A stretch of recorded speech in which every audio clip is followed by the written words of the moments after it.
Combatives were fun. The Shilvanti seemed to have a very different sense of what is considered down and out in combat training, and Milk was loving it. After her brawl with the noble, the drill matron made it clear that every member of patrol was expected to know how to fight. The old joke of being able to tell if a shill is navy by how often they're dumped out the back of a bar, KO'd in some pub brawl, was something the patrol was lucky enough to avoid. Oh no, patrol had a different joke. How can you tell someone's in the patrol? First thing they do station side is to find a fight to lose. Not the best thing for the 4'0" green alien from one of the many periphery species inducted into the Imperium to inform Milk's class before wiping the floor with all of them one after another, but it set the tone for the coming training. Each day they'd line up on the mat, get taught some mechanical skill and training, and then pair off and beat the living shit out of a fellow cadet. Milk stood in an easy boxing stance, watching as her opponent almost mirrored her. Her stance came from some core world martial arts made to aid militia members in putting down riots, and at its core, the stance still followed the Queensbury rules. Only so many ways you can throw a punch. The pair shifted on their feet, waiting for an opening or for someone else to make the first move, as the sound of grunts and thuds echoed around them. Someone went skidding across the centre of the mat, and Milk saw her opponent's eyes flicker down to the motion. She moved. A right hook thrown to hide the left, coming in for a gunshot. Easy opening, one they've drilled before. Good for setting the tone of a fight and figuring out how good a fighter the opponent is. She was good. The shield leaned back so the faint hook doesn't even have a chance to brush her, as her higher than average guard slapped down, knocking Milk's left hand by her side. She's sucking me in. The Irish brawler thought with some level of enthusiasm, as a pair of hands made firm contact with her chest and pushed back, clearing some space. Milk had barely managed to recover from the shot before a haymaker landed on her jaw, throwing her neck to the left and sending her crashing to the floor. And then her opponent was on her. In any other situation, a heavily muscled, sweating, beautiful woman straddling the Irish lesbian would be cause for jubilant celebration. Not so much now as the other cadet began to rain blows onto McDermott's steadily weakening guard. The pair was silent except for physical grunts as Milk's legs flared behind the pair. And then they found purchase against the ground. With a bloody nose, Ivy McDermott grinned and thrust her hips up. The shield on top of the Irish fighter's eyes widened in shock as she was suddenly thrown off balance, but Milk wasn't done. As her hips were brought down, she came up in a perfect picture crunch and slammed her forehead directly into the crotch of the shield cadet. There was a quiet wheeze as the cadet toppled over, hands held protectively over the sensitive mass of nerve endings, and the Milk just slammed with the force of an adrenaline-fueled Navy pilot. Milk scrambled to her feet and moved to jump onto the other cadet before the instructor watching the fight pulled her back. "Match is over, take a seat," she ordered, before helping the downed cadet up. Milk sat down next to Cookie, both nursing bruises and strains. Cookie had a growing black eye and a trickle of blood coming out of a visibly broken and reset nose. He handed over one of the miracle bruise patches that she began to apply to her growing purple and yellow injuries. "I always hate this. I mean, sure, it's fun to beat the shit out of someone, but I always get the shit kicked out of me when the chips are down." "Thought they'd be more hesitant about beating up a boy?" Milk teased. "We would," Milk's opponent groused, sitting down heavily next to the pair, an ice pack between her legs. "But after a third of those annoying throws, I think we collectively decided to kick you." "Hey, Finspar," Ryan said while rolling his shoulder. "I mean, I get it. Judo is a pain in the ass to fight against." "That's what it's called?" "But I'd still expect societal norms to keep you from kicking him when he's down." The quite pointed remark was thrown at Ryan's previous opponent, who sent a rude gesture back at them. Finspar looked between the groups and laughed. "You really aren't doing the whole Milk and Cookie are siblings rumor with things like that. Good fight, Milk. My roommate is waving me over. I'll see you tonight." Ivy nodded. "You've got some nasty bruises I need to kiss better." Ryan slugged her shoulder. "Gross. Not when I'm in earshot, please. I heard enough of that at basic." The pair laughed as Finspar walked back to her group and Milk and Cookie rested up, waiting for Senwin to get them moving again. "You cannot be serious.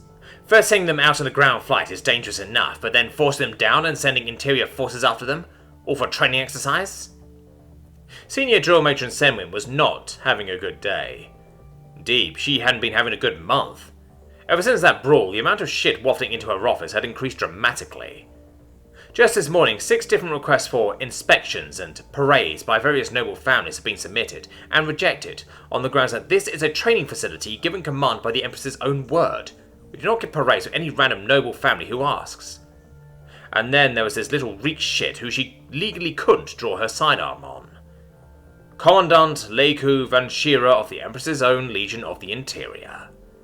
The goddess-damned Interior Commandant, asking her to send her still barely trained cadet pilots into a training ground mission. Something already dangerous because of the incredibly low time to die with the speeds involved, but then force them to crash so the Interior's cadets can get some experience hunting down downed pilots. Not so Semwin's cadets can gain survival training, oh no. So Leiku's could gain experience hunting them. Indeed. I do hope you understand that cross-training is, of course, beneficial for us both, and that my cadets need a bit of polishing before they're sent off to serve the Empress.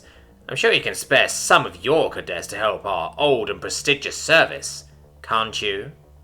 The Interior Office asked ever so politely and sweetly, kindly reminding that even though Simmons was a decorated ace with 20 years of combat experience under her belt, only one of them has a service behind them who could stand up to the nobility. Could stand up to the nobility. It took every bit of the senior drill matron's considerable willpower to keep the grin off her face. Of course, I would love to help our sisters in the Legion of the Interior. I have just the pilots prepared. I'll inform you when I send them out on their training flight, of course, she replies. Good day. Then, without waiting for the Commandant of the Empress's Interior to leave, Sewin began to make her way through the stacks of paperwork that idle troops generated.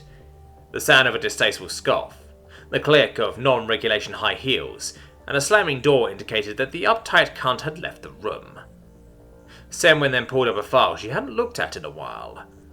2 cadets, an interceptor pilot and WSO, prior service, citizens of good standing in the Imperium, humans, SEER training listed as one of the skills picked up from prior service. Possible rebel sympathy. Yes, they will do nicely. You're taking a risk, Taufin said. Semwin snorted. Funny, I said the same thing to you a while back, but when you decided to get them trained instead of shipped off to that colour regiment. Taufin shook her head. Not like this. You're risking pissing off the Commandant of the Interior with this stunt. She asked for a pair of cadets for her crotch goblins to hunt. She forgot to make sure they didn't have teeth. You sure that they'll be up for it? Milk and Cookie? They surprise us at pretty much every turn. We've both seen the news from Earth. They might have been in the Navy, but we both saw that they were up to date with their SEER training when we invaded. They're still pilots. We both know that doesn't count for as much as you're making it out, but don't worry. I plan to stack the deck as much as I can, Sewin finished, looking past her lover and towards the hard-eyed janitor chatting away with someone on her headset. Milk and Cookie stood at attention in front of their interceptor.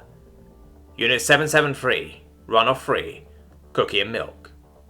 Words written on its surface with an automated airbrush that the pair could barely pull their eyes off. This was their interceptor while they were training. Their plane. It still felt surreal, even after all this time. The flight suits were tight like the familiar hug of a G-suit, automated systems set to lace them up when they locked in, and all-in-one life support draped over their chest like a life vest.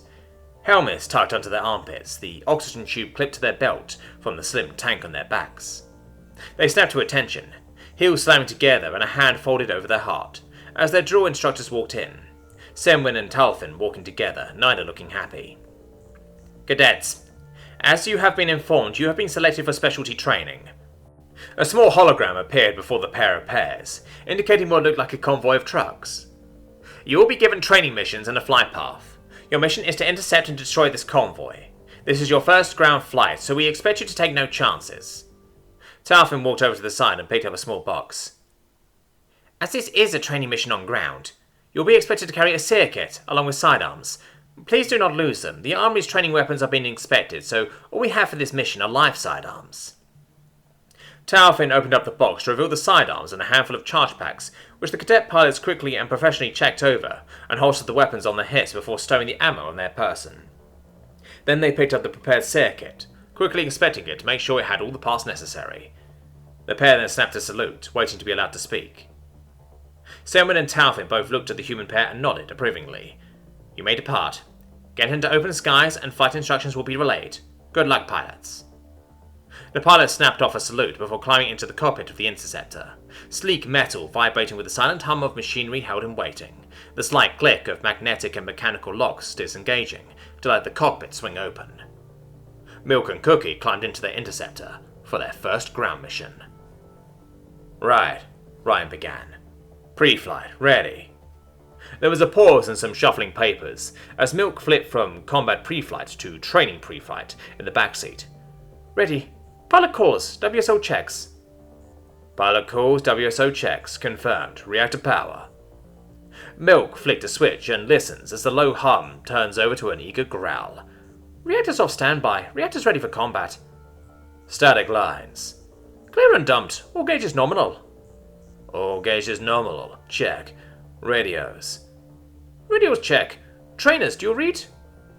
Taufin's smooth voice spoke over the radio. This is Trainer, we read you. Ryan Kennedy then looked around the ship and did a visual check of the weapons. All weapon loaders are clear and all weapons are mounted. WSO, please confirm we have all systems set to simulations. Confirmed. All systems set to simulations.